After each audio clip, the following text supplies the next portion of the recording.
Crimes and guns now. When the Supreme Court ruled against a handgun ban in Chicago and Washington, D.C., the mayors of those cities predicted doom. Now, the Windy City's mayor at the time, so angry about that decision, said that people may as well just go settle their disputes in the streets like they did in the days of the Wild West. But do crime statistics tell a different story? William Maginess has a look at the numbers in L.A. Good morning. Well, Bill, if the murder rate had gone up 20 to 30%, as many feared, there'd be headlines and calls for more gun controls. But what if the opposite happened? Well, gun sales are up 33% in the last 5 years. 49 states now allow concealed carry, and yet nationally, violent crime is down. I knew he was out there, and so I got my gun out of a drawer.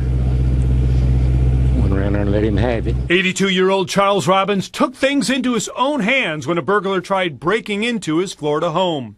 Many predicted incidents like this would increase after the Supreme Court overturned gun bans in Chicago and Washington, D.C. More handguns in the District of Columbia will only lead to more handgun violence. But so far, statistics say something else.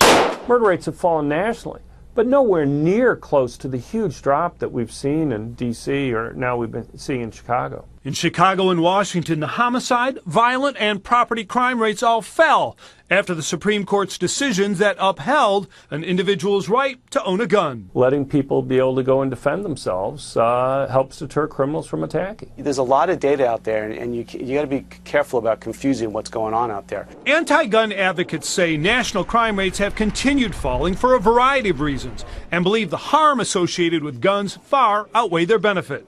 Their most recent case in point, the school shooting in Ohio. We do have still 30,000 gun deaths a year, and what's interesting is there's also a trend that there are more gun injuries.